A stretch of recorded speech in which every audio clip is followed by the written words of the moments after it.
Hello, everybody. Welcome to the Cinematic Dawgs podcast. Yo, yo, yo, yo, yo, yo! We are so back right now, my friends. Yeah, we're back. It's Spencer's not here because he thinks that hanging out with his girlfriend is more important than hanging with the dogs. So, um, Such a today, disown. Such a disown. very upsetting. Why, Well, Spencer? Oh, I miss him so much right now. I think I'm gonna freaking cry this episode too damn early for this shit. all right. Oh. What are your three most recent watches on Letterboxd? So as of right now, so I wanted to update the rest of the Dogs podcast. I think they did this last week. I was on a little vacation up in Massachusetts. I also took the time to do our little research project. And in that time being, for my letterbox, I had The Exorcist for right now. Mm-hmm. Probably one of the top pinnacles of horror. As a first reaction, I was actually surprised for how it's aged quite a bit, and some of the Yeah, effects are obviously kind of disposable. But I overall say that that's one of the films that put horror on the map. I like that one. yeah. Second on second on my list was Donnie Darko, and I don't really know if that counts for, well, not to spoil the topic right now. I really think overall, in terms of where that movie goes with its direction, very eye opening, and it really makes you think overall about the overall message of the movie. I It's a definitely mind consider fuck. watching it. It's a Very mind much in mind. Yeah. What about you, Zachary? I have. I most recently today actually I watched Mrs. Doubtfire for the first time. It's very Yes, good, sir. very With funny. Robin. Yes, Rip Robin Williams. That has to Um, be his. That's probably my favorite movie by him. that's hard. I'm gonna have to say it's got to be Good Will Hunting. That is my favorite film that he's ever been in. It's also I the like one he Good won Will the Hunting. Oscar for. One I would recommend also to our audience. Good Morning Vietnam. I really Good one. think it's a very tame type of movie if you like raunchy comedy mostly, but it's got a strong message overall. Mhm. And a 1 hour photo, which I haven't gotten to watch yet, but I've heard it's like a hidden gem. So I gotta watch that. I gotta get on that. On my watch list too. Um, and then I rewatch. Well, I talked about this last week, but you weren't here. I rewatched The Conjuring. Uh, the first one is a lot more violent than I remember it being. Mm-hmm. Um, and then I watched The Visit for the first time. The thing that brought M. Night Shyamalan back to his great films. I've never been one to watch a lot of M Night movies. I mean, the original one that I've seen is Signs, Glass, and Mm, Split. I believe. Yeah, that's also on his catalog. yeah, Split. Split is also one of the ones that made him come back to having good movies again after Avatar horseshit. So, um, oh yeah, and I watched The Thing for the first time, which is You probably know now it. one of my favorite horror films ever. It's so good. It is so good. It's probably my favorite John Carpenter film. I think It, overall that movie overall, in my opinion, tops horror. Wait, what were you gonna say? it's just so much better than Halloween, like ridiculously better than Halloween. I agree. I have Like to say that I wanted to add this in. I don't mean to interject, but overall, though, the the overall the psychosis of that movie, it's just that the idea is a standout from original horror. Out in the Arctic, out in the brazen cold, with a bunch of guys who don't know whether to trust each other or whatnot, especially on a human level of trust. mhm, I could name something even better, and even the score. It sounds something directly score out is of so good. an organ. Yeah, those final scenes are so fucked up. I love them so much. I'm But honestly blown away. I was blown away when how much props they used for that set, and even just the fire alone. You have to imagine how mhm, hard that must have been to get on that camera. yeah, and Keith David, Doctor Facilier himself. That, don't you disrespect me, little lady. I Yeah, I still can't believe that he was the one who did Dr. Facilier, especially after all the time that I thought before it was. Originally, I actually did think it was Lakeith Stanfield, and I think he would be a great addition if they did a live action Princess and the Frog, but that's for another time. yeah. All right. So, what are we? We are talking about the a horror film draft. Um, this week we did a comedy movie draft last week that me and Spencer did because Camden was on vacation and Camden wanted to do horror, the horror one. So we did comedy, and now Spencer can join us. So now we are going to be doing horror. While Zach viciously sits in the background in the darkness, perfectly perfect for the setting that we're about to dive in. Exactly. Zach's already got a scary face ready, so brace yourself, people. All right. Who wants to go first? I would uh, I would actually like to dive into something real quick, just even All right. before we get into our topic, and this Okay. is actually relating to horror overall. I wanted to say that for a topic like as vast as obviously since Hollywood even started doing something like this, I was on my vacation and I was easily Mhm. starting to realize, what is something that humans fear overall? What is something that really brings us to our feet, really makes us shiver, really keeps the skeletons in the closet? Yeah. And I really realized that it's just trust. It's overall the feeling of knowing, are we actually going to have a sense of belonging anywhere that we run? And I did actually visit while I was on vacation in Massachusetts, the infamous Salem witch trials. I think that piece of history overall, it really says what could actually happen in today's version of reality. I mean, obviously, a twisted justice system, the disjunction that's obviously labeled at women for obviously the said term witch hunt, and of course the Salem witch trials itself, which continues to Mm-hmm. this day. It's a really interesting label of history, and I definitely recommend it to a bunch of our viewers out there who have not seen this piece of history yet. It's really going to make you turn your eyeballs, and when you get to see just how twisted and how overall demented, how history can really change your perspective about Mm-hmm. how horror can switch overall. Those those judges were fucking demented. They were fucking out of their minds. It's insane how fucking idiotic they were back then. It's so insane how they had so much power. They were able to hang people for no reason at all, just because some person who had like a grudge against them said, "Hey, this person's a witch, go and hang them." It's the equivalent of being called a communist in the 60s, or in Oppenheimer, for instance. Very true. It's definitely, now that you mention that, especially with just the fear of being labeled, especially in society today, and even during the time of the Red Scare, where everybody was wondering who's an enemy, who's an ally. And I think that overall, dating even back to the period of how judges ruled everything, it's Mhm. especially how society came up because of how it was favoring men overall. It's a Yeah, dominated patriarchy, and that's overall something that's terrifying to the guts. And but just for the record, anti-patriarchy in here. I'm a feminist. I can put that up in my position for right now in my resume. But but also to just like talk about Salem witch trials for a second. The yeah, Witch from A24 is coming back into theaters next week.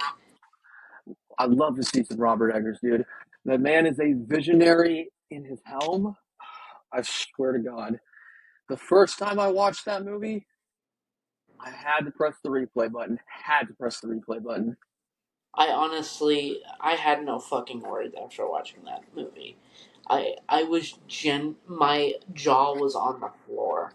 It was so batshit insane that I didn't have words. I'm honestly just as surprised that someone who came from a theater playwright and into the stage of the director, how gloriously fucked up he could make a movie from the 16th century into a hellscape. Hmm. And easily that final scene, jaw dropped. I was actually surprised that some shit like that would go down, and even in A24. Bro, they gotta kill that sheep. Kill Black Phillip immediately. I was I was literally saying that the entire time. I'm telling you, that goat is sus. There's something going on behind that goat that obviously no one is paying attention to, and it's literally just a fish swimming in a bowl, while the rest of them are literally just minnows. I mean, within the first 10 to 20 minutes of that film, there's the fucking baby decapitation scene or some shit. They don't really show much, but they show like a naked baby. They don't obviously can't show that horse shit for reasons that are illegal, but you can see the witch's like fingernails that are just fucking dragging on the baby's skin as it's like crying and shit. It's so fucked up, like unbelievably fucked up. It's it baffles me. It His movies are mind fucks. I think easily even just the scene of the witch that I think overall that's really the title that it was aiming for. And plus, I think that's just expert filmmaking. We don't need to know what a witch looks like exactly. And even just the fact that Robert Eggers can just go as instantaneous as that man can go in The Lighthouse and The Northman, which I have yet to see. I have not So seen it yet, good, so so discretion good. advised. Just the first two movies that I've seen out of that man's catalog, you obviously know that there are skeletons in the closet that were unleashed. And he Hmm. definitely put something on the scene. And just to the WGA strike ends tomorrow. We got that confirmation from the WGA that they got what they wanted, but it's a tentative deal, so they could go back on the picket line at any second, and we are still standing with SAG so they can get their stuff they deserve, so we can get that Nosferatu film from Robert Eggers, and It'll be out just here. A24 to just keep pumping out Best Picture winning films. Like, I think Past Lives will be nominated for Best Picture. I am convinced. I'm fully convinced that that's going to get a good nomination. We got to do an episode on our Oscar prediction for Oh, this year, like heavily. our way too early Oscar predictions, and then do a more in depth look at the what we think could actually get a nomination. I wholeheartedly agree. And even just speaking back to this, this is relating to the strike. Support your writers, please. The writers desperately need as enough as they get in this day and age. And honestly, just a career in a position like that, it definitely deserves a lot more recognition. So, WGA, SAG-AFTRA, we're here with Hmm. you till the end. We promise you that. Hmm. Hmm. I mean, I hope How to Blow Up a Pipeline gets some recognition because it's probably one of the best thrillers of the year, if not the best. Uh, but we all know the love's going to go to Oppenheimer immediately. So, and I Oh, completely forgot that Scream 6 came out this year. I, I mean, as hyperbolic as it sounds, it would not surprise me if Scream Six at least got one nomination. And to be fair, it wasn't a necessary film, but I thought it was at least watchable. It Let's was put it good. to that. Yeah. Okay. I think we talked enough. I think we can get into our Yeah, topic. we did go on a tangent for quite some time, but Yeah, yeah. on to the real thoughts. Our topic today is a horror movie draft, and then in the comments you can choose which one is better. Um, and yeah, all Hmm. right. So, who would like to start? That is the good question, in fact. So what I would like to maybe ask is that is there a specific thing that we're going on this horror draft? Are we picking out movies that we've seen in our catalog? Is this upcoming horror films? Is this horror ideas? How would we like to branch this out?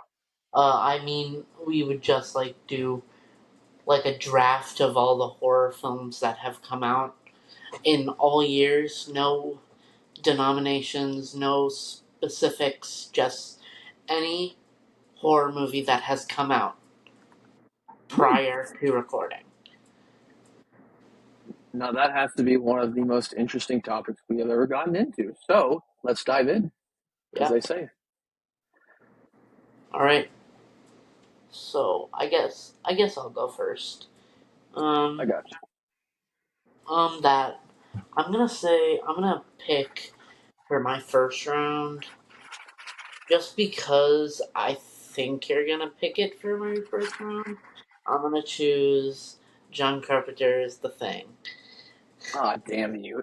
Yeah, yeah. I mean, we can read the room, but of course, as Zachary Trinkle. It's so good. It's John. It's probably also Dean Cundy was also the DP on that one, just like he was the DP on Halloween. Um, That's a perfect ode right there, especially. Probably one of the best Universal horror films, if not the best. Hmm. But now that I took your number one pick, let's hear your let's hear yours. I know. Okay. All right. So for a number one pick, this might be pretty vast, I guess. But now that we're getting onto it, I guess that we can now dive into probably one of the biggest horror movies of all time, Ari Aster's debut, Hereditary. God, I fuck really, you. That was on my list. hey, That's the dagger was stuck in too early. You didn't look. but yeah, Hereditary. It's probably the scariest film I've ever seen. Um, I it have it to, horrifies me, like I have to genuinely. argue Yeah. I have to argue at some point, though. I have done a little bit of research prior to this. They did do movies that are based off of beats per minute of the heart racing. Hereditary did land on top for that, and I can even confirm myself that movie really does make me want to get up and race around the house. I was wincing so much in that movie. I could Mhm. not sit still. It genuinely terrified me. It's one of the only films that has made me jump in a couple years, besides Hell House LLC, which everyone should see if they haven't already. Watch list. But Hereditary, um, it's some of the scariest shit I've ever seen on screen, and the acting is just so good. And it's a federal, and it's a hate crime that Toni Collette did not get a nomination for the Oscars. It's so upsetting. I really was outraged when I heard that. She I should really have gotten think that win. Not I even. I think the faith, and we're obviously going to get into spoilers because it's been out for 3 years and you guys have been living under a rock. But I really think that that stare, that menacing stare that she gives when not Peter, but the husband, I forgot his name, Yeah, I know what you're talking about. whenever he lights on fire in the middle of the living room and she gives off that menacing stare and then obviously melts back into her normal face because she's been possessed. Hmm. Method act, not even method acting. That is just pure facial, like terrorizing acting. I think that Yeah, should have been an Oscar nomination on the spot for her right but then and there. But then what is after that, like burning alive scene, it gives me fucking chills, bro. It, like, she's, like, her son wakes up. She's in the fucking room on the fucking wall in the corner and she's fucking crawling across the ceiling. It fucked me up. And not even just that too, but also literally the thing annoys me the most about the film, the camera frame. Literally, he Yeah. puts it just when he's walking out. She's in the corner, hiding in the dark, and he's not even looking behind her. Like, bitch, look, it's your mom. Yeah. She's possessed Yeah. up there. How could you be this oblivious and not Yeah, see it? I think that's, oh my God, it's so eye glaring yeah. that something that terrifying can literally just be that much of a giveaway and nobody can literally even, they can't even bat an eye half the time. It's so wild how that movie can easily make your eyes drop. Like that is the film that trained me to look in the back of every single frame in every horror movie I watch. Oh my God, yes. It's the same thing that I've been trying to do.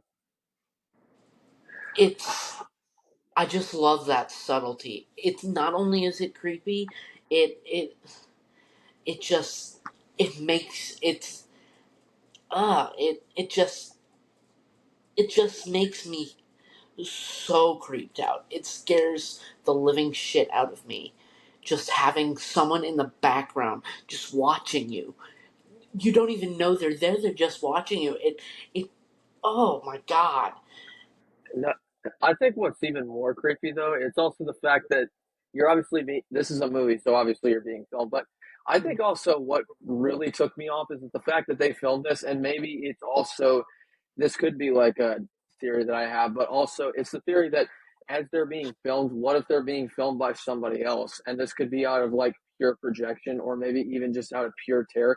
Imagine you're being filmed by somebody and you're being terrorized for it, and they're doing it out of like pure sociopath, out of Mm, pure out of pure pain, out of pure masochism out of it, basically. yeah, yeah. I think that's what's even more terrifying. Hmm.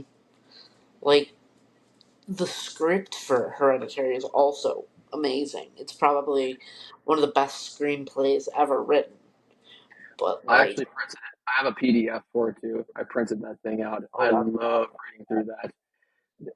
I really, Ari Aster has to be one of those filmmakers. If at some point they don't nominate him for at least one Oscar, it's a crime against humanity. A Yeah, 100%. he should have gotten that nomination for Hereditary at least.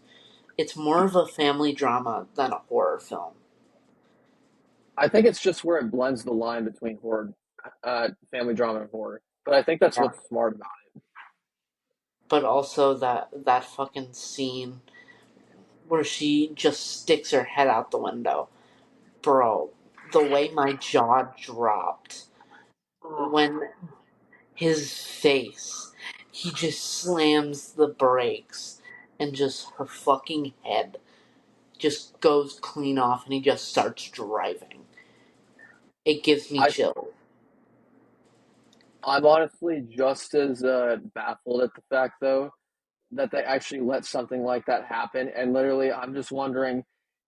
Like, imagine obviously you go there for the first time watching it and you're in the audience, everybody just gasps, but then after that scene happens, and then I'm just wondering, what is everybody else around me thinking? Like obviously you've already killed your sister, and it's at this point where, oh my God, I literally took someone's life, and now I have to hold this guilt for the rest of my life. And I think that's what's even more terrifying is the fact that obviously you've done an act and you can't go back to stopping that act. I think overall it's just the reaction, like how is somebody else interpreting this and how is it going to be resolved? It's so screwed up. It, Mm, I, I think the movie. I think what's even worse is the shot where they have her head and there's ants piling yeah, all over it. yes, That that's that good. movie Yeah, was gruesome. but now that I think we could just do an entire episode on Hereditary because we all love it so much. It's probably Spencer's favorite horror film. Without a But doubt, it's got his name but written all over it. yeah. But anyways, we digress. And now we are going on to my second pick.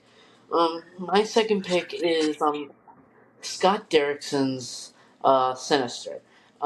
Sinister is horrifying just because of that one scene that scares the shit out of me. The lawnmower scene scares me half to death. That scene makes, oh my god, it makes me so disgusted just to see that on screen, even if it's not real. It makes me it just it's so scary because it's something that could happen in real life. Just a kid could just murder their entire family just because they felt like it. It's just so bizarre and so creepy and so messed up that I just have no words because just how messed up it is. I still, it's been a while since I've seen Sinister. I think Mm, what's even more wild though is the fact that a movie that can be just as predictable with its screenplay and how it could be predictable in real life, that's really what makes me kind of ponder as to whether or not something like this could transpire. Like it actually is going to happen in real life. And I think that's kind of what makes this movie shine, but with absolute terror. And especially even with just the cast too. I think the performances really they really give off the sense of I know what the fuck's gonna happen in a few minutes. mm. And that ending is so good. Just like the kid who has like his daughter has the axe and just deputy so and so just calling him, just giving him his voicemail right as he's getting like tranquilized or whatever, and then when he wakes up being taped, his mouth taped over, and having like a Super 8 camera in front of his face, and seeing his daughter having that camera, and just see her walking towards him with the axe, and he just shuts his eyes.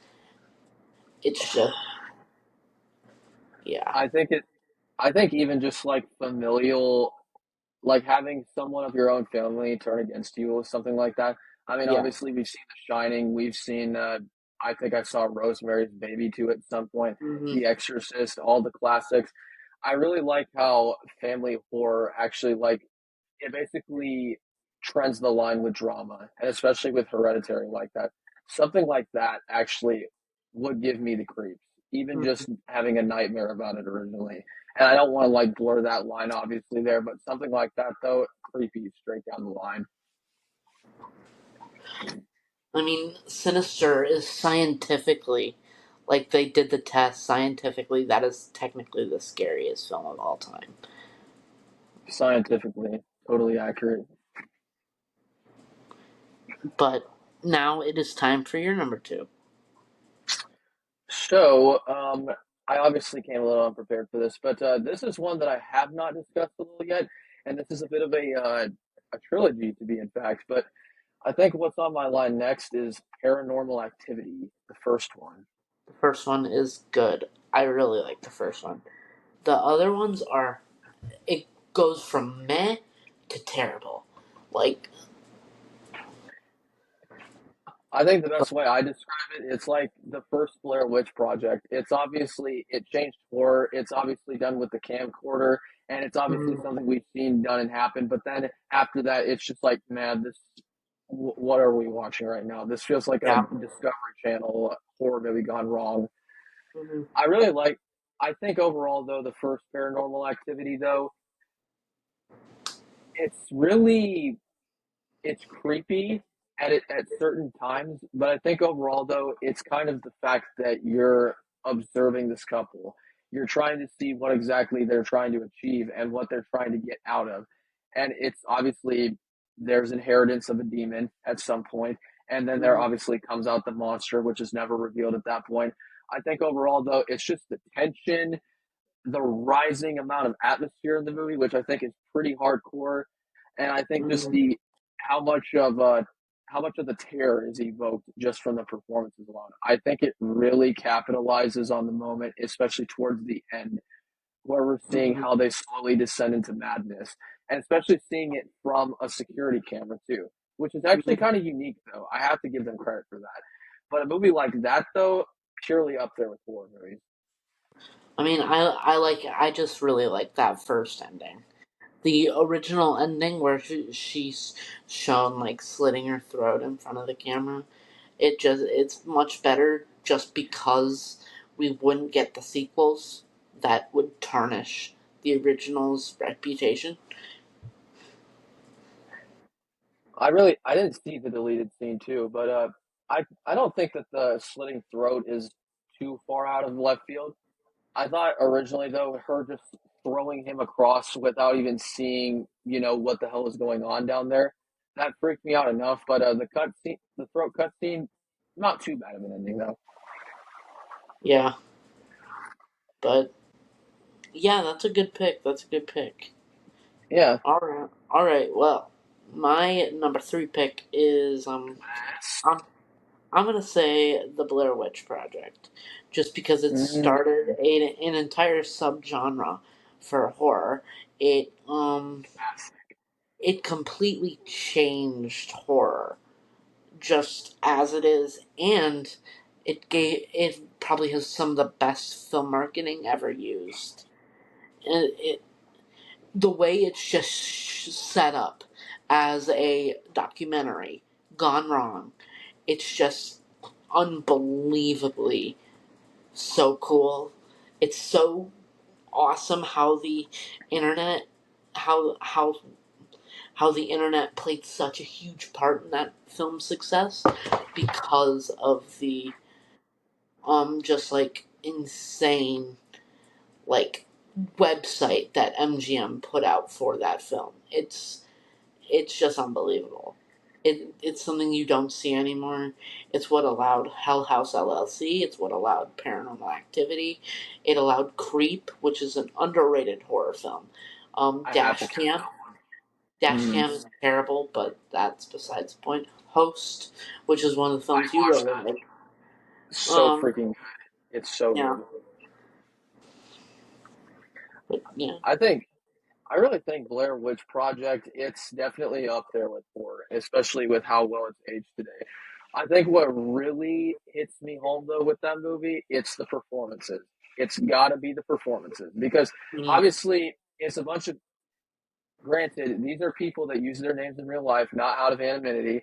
And I think overall, just the fact that it's a normal trip where they're hiking off into the woods to find out some unknown curse that they have believed from the locals to be a witch who stole a girl and a few other people to create witchcraft from the story itself.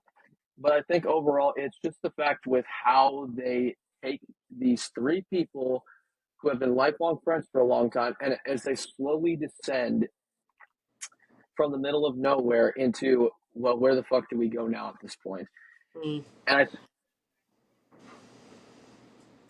oh no, you Well, continue that. oh well.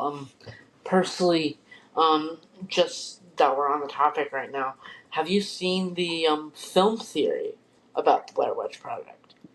I have not, but you may continue about it. The film theory is that the two guys conspired against her so they could Yes, kill I have her heard that. I have heard that one because actually. because one of the guys she never knew. She just met him, and she just met him because it was a recommendation from her friend who's also there with her. So there's three people. Um, the I mean, there's no reason for him to be running down the stairs. Like, there was enough time for one of them to hide in the corner, like, hit her in the head with a rock or something, or, like, whatever, and just have one of them, like, facing a wall. But in that sense of the narrative, if you're gonna do that, it would make sense how they all go missing. So, I really yeah. think that's actually the way that they even took that theory and kind of like made it into its way. I even think also because at the beginning of the film, it's obviously I forgot the characters' names. The woman and her other friend with the long hair, that's her Yeah. lifelong friend. But I Yeah. think overall, it's the one with the shortcut hair, and obviously the one. This is a spoiler because it's been out for a long time. The one who kicks the map into the creek, as Yep. he says, but we don't know that for sure. I think it's because he knew the entire time that Hmm. this woman was obviously just like, we don't need her at this point. She's a layoff. And I think at that point, that's when they realize that their plan goes wrong, and they're just left with sticks and stones at this point. Yeah. Like They just like, um, and I quote, in the film he says, I just kicked that fucking thing into the creek. He's laughing about it too. It's so creepy. I think this is great. We were lost in the first place, you know? Yeah.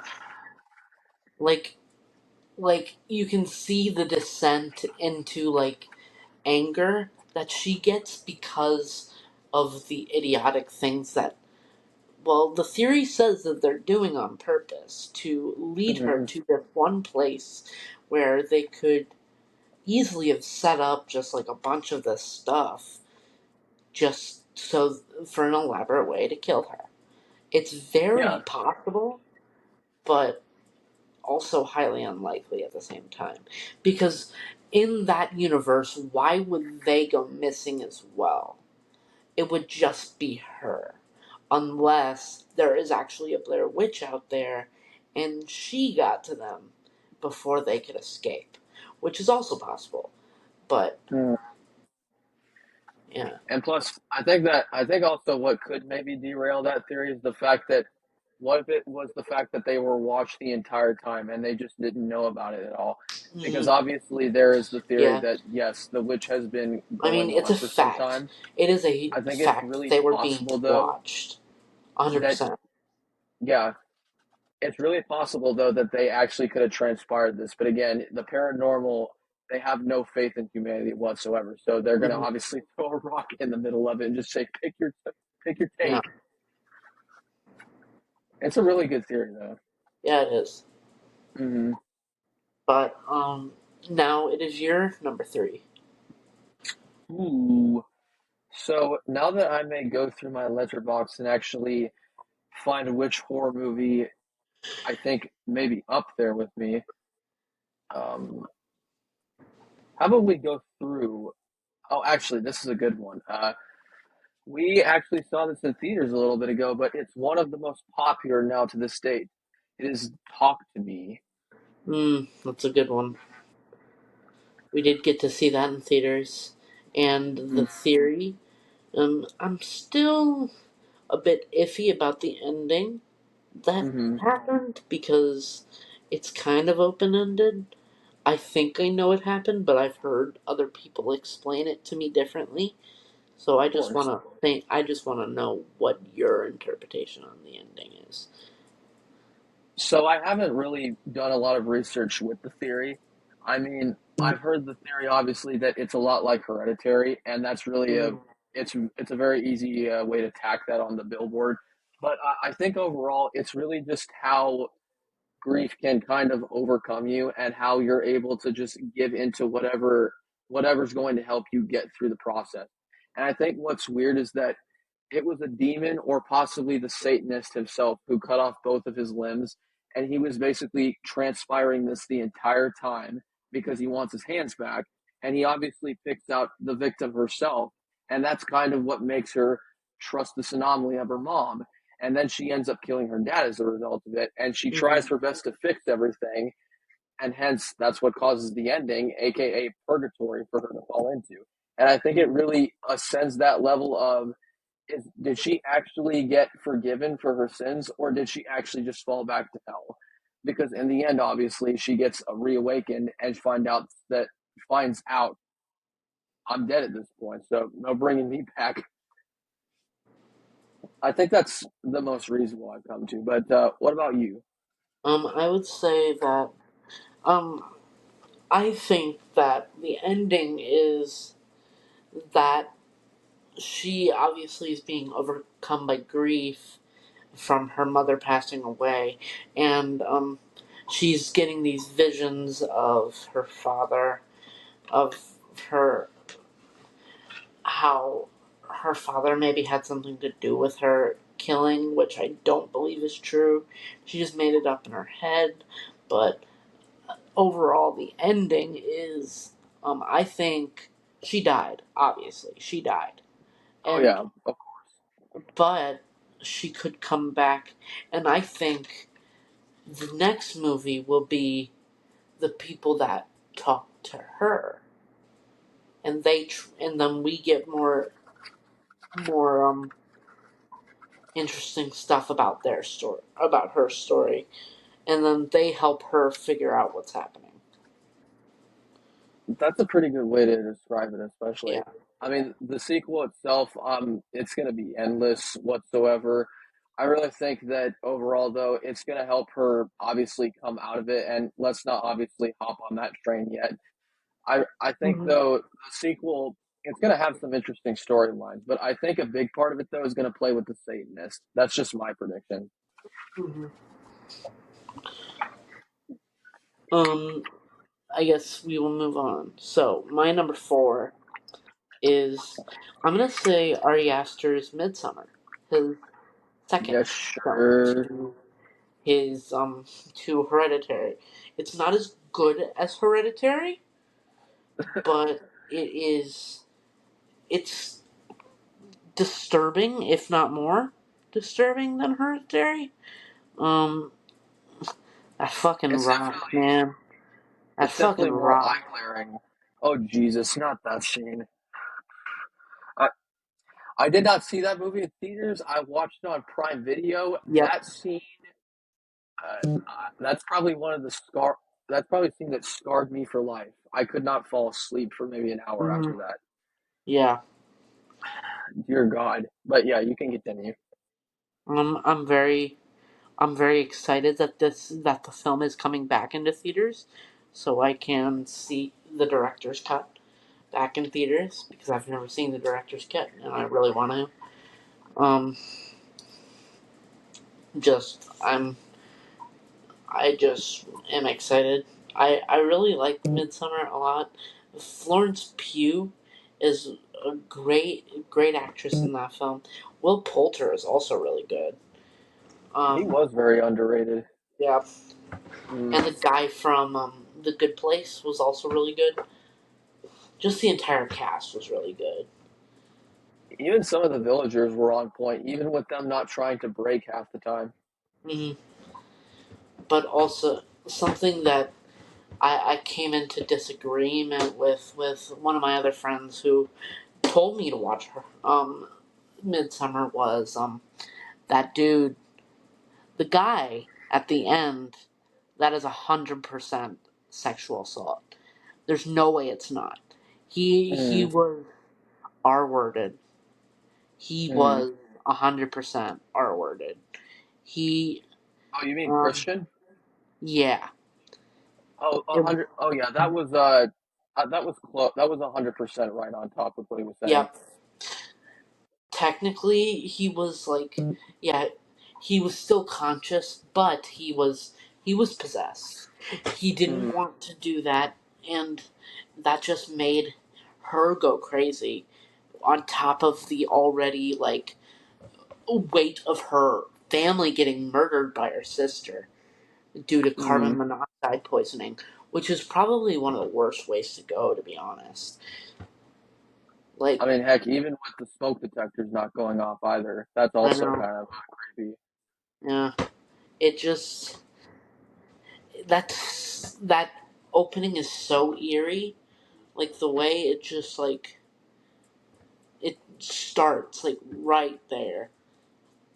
I mean, Like, heck, we don't. We also don't even see the opening credits too until after that. That's also when you know, oh, we're getting into some shit now. yeah, I mean, we barely meet Danny before her parents get murdered. I mean, hell, we just see a girl right there, and we're just like, is she the main character? Is this what's gonna happen? Oh no, she's dead. Oh yeah, she'll be dead. She's dead.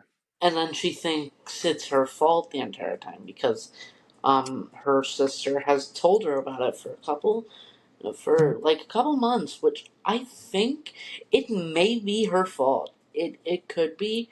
There are ways to sway that it is her fault, but we digress.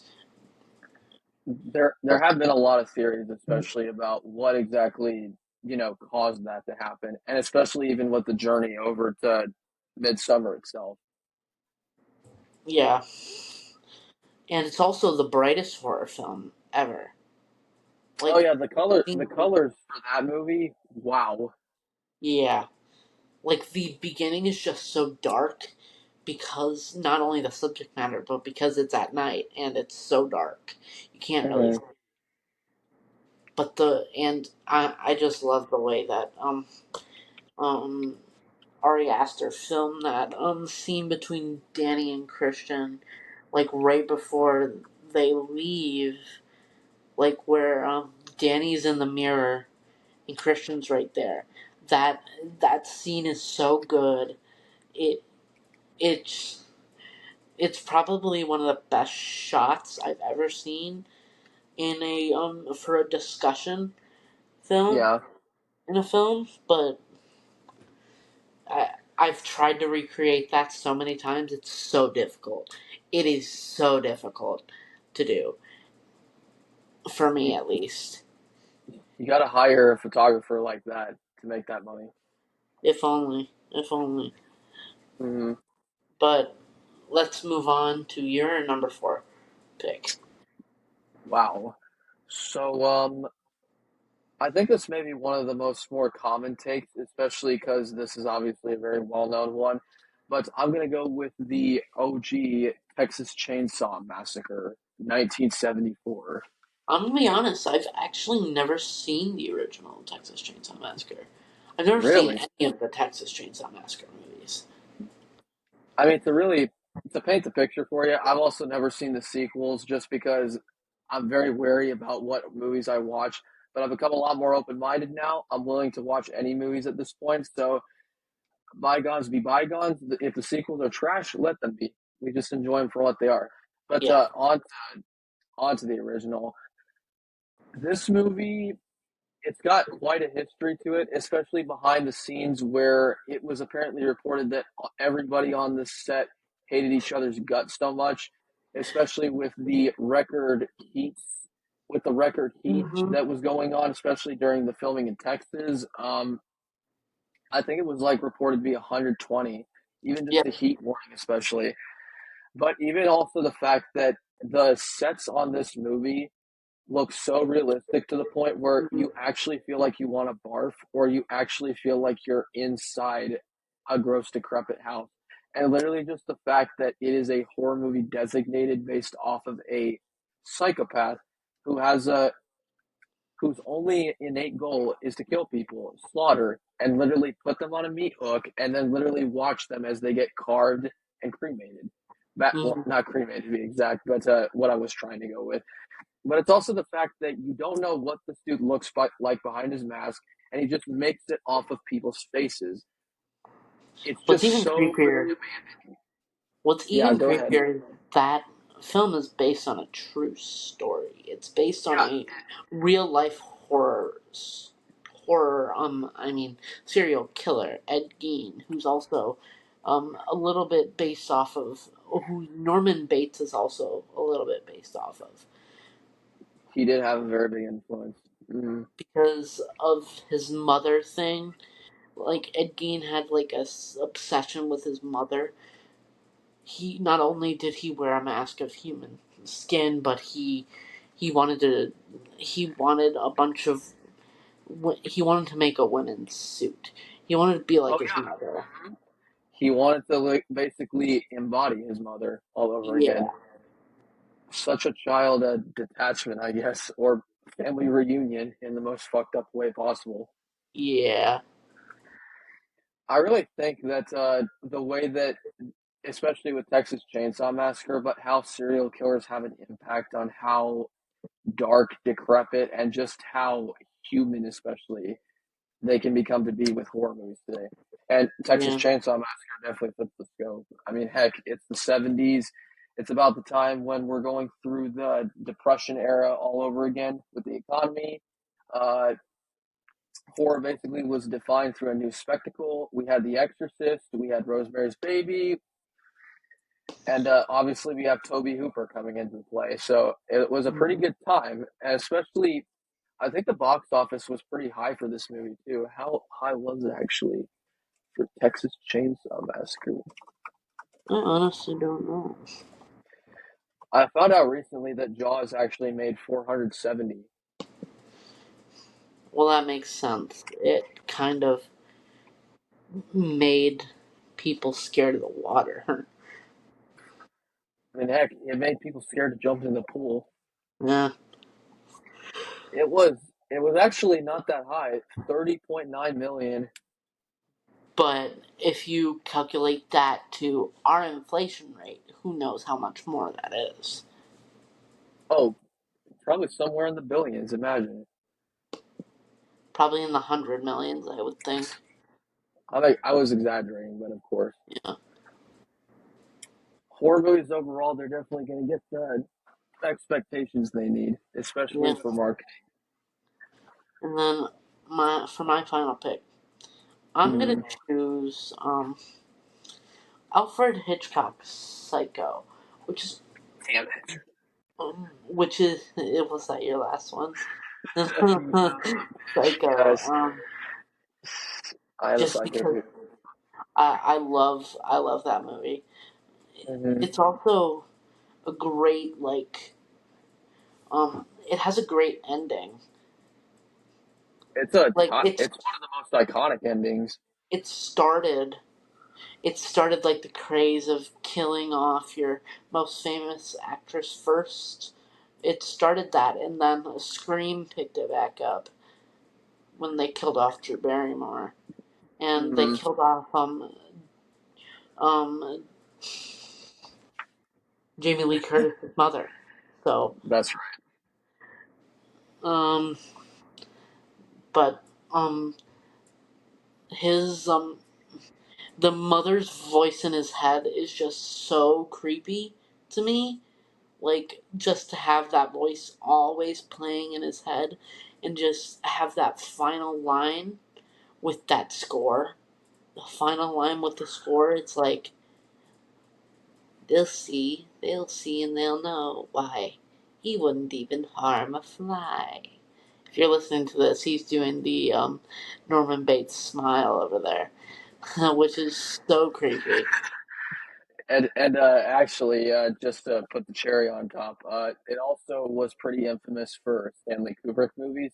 He does that very the Oh Kubrick yeah, the gaze. Jack Torrance stare thing. It's been used commonly throughout history. Basically, it's a facial expression used in movies to show that the character has gone through a series of madness, and it's basically at their breaking point. I'm not gonna hurt you.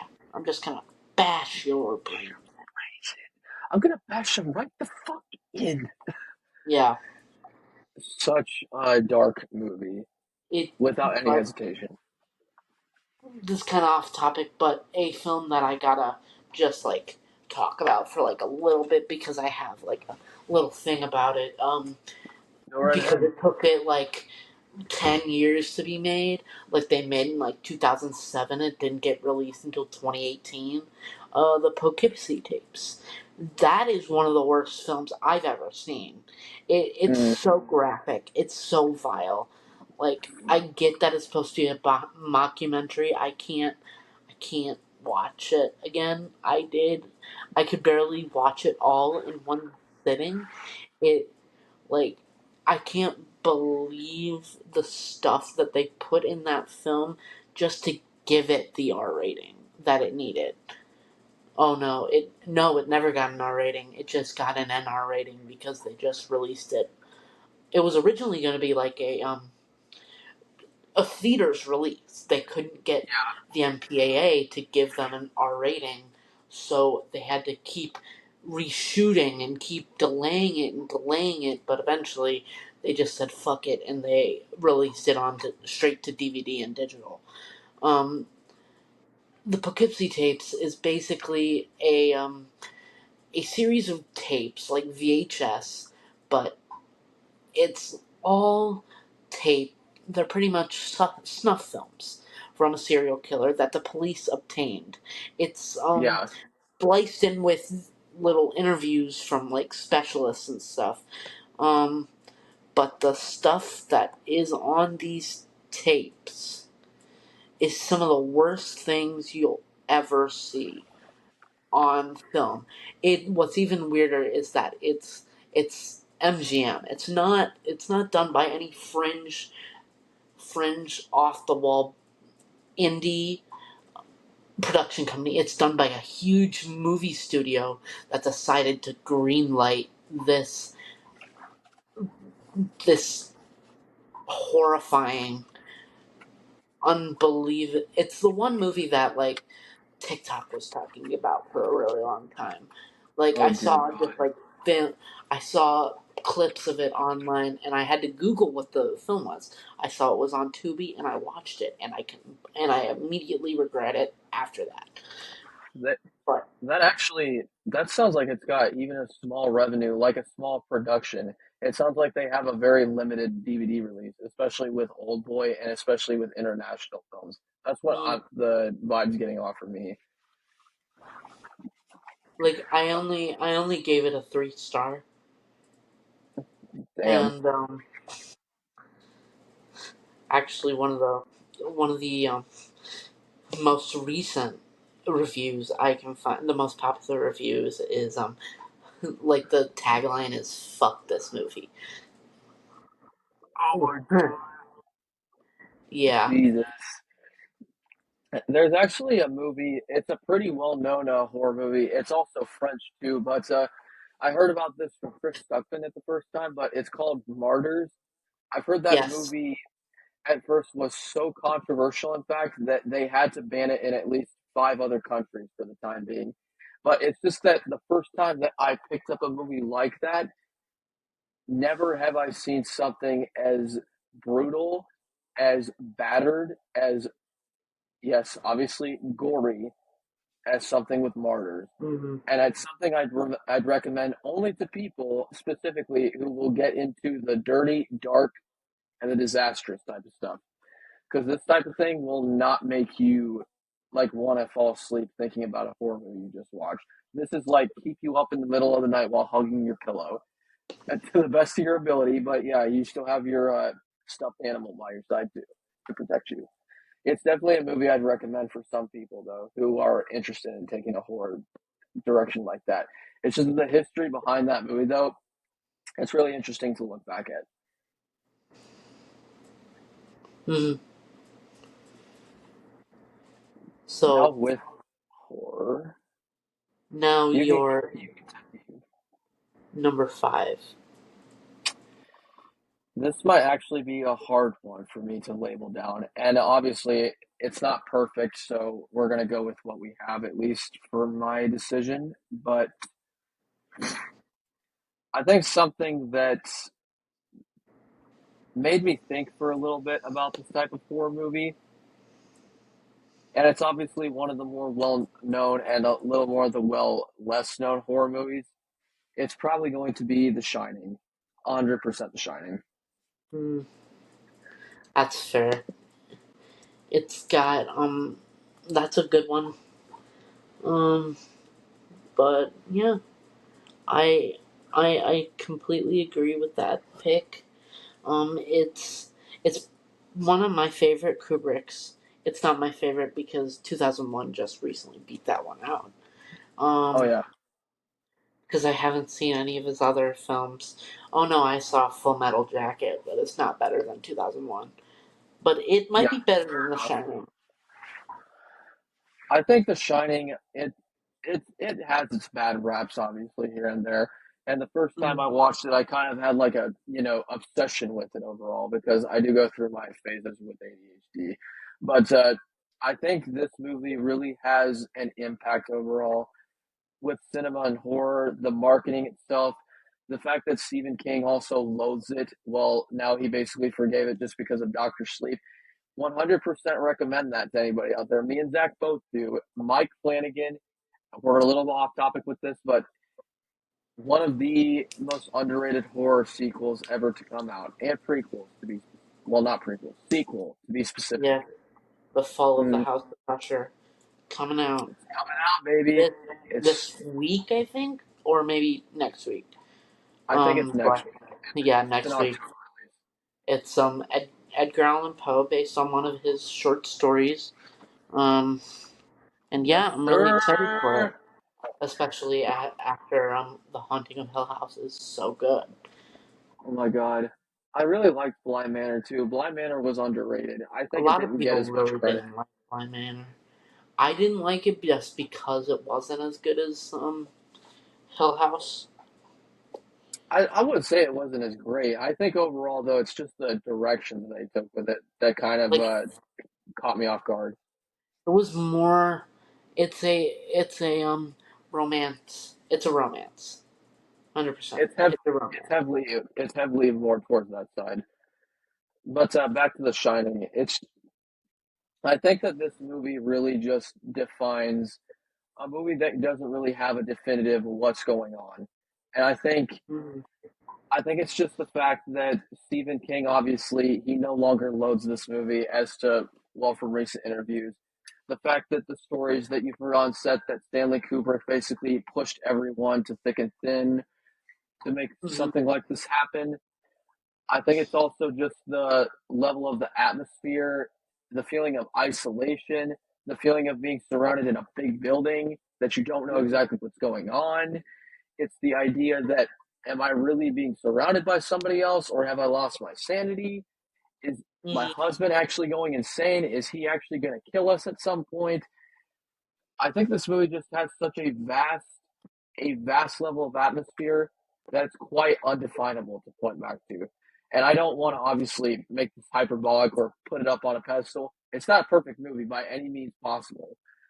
But I think that this movie really it has something so disturbing that a lot of people miss out on it.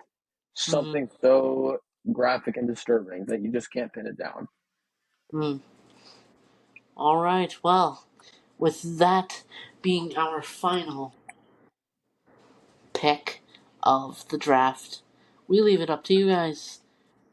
After these picks, we urge you to choose your favorite. Did you like Camden's or did you like mine? Leave us a comment down below and tell us your thoughts. Or just give us a one of your a draft of your own and we will rank it among our own. All right. Thank you so much for listening and or watching to this podcast, and we hope you enjoyed it. If you did, make sure you subscribe and make sure you like that make sure you Like the like that like button and button, of course. share it to your friends if they like movies too. All right. Thank you guys. Have a good rest of your day.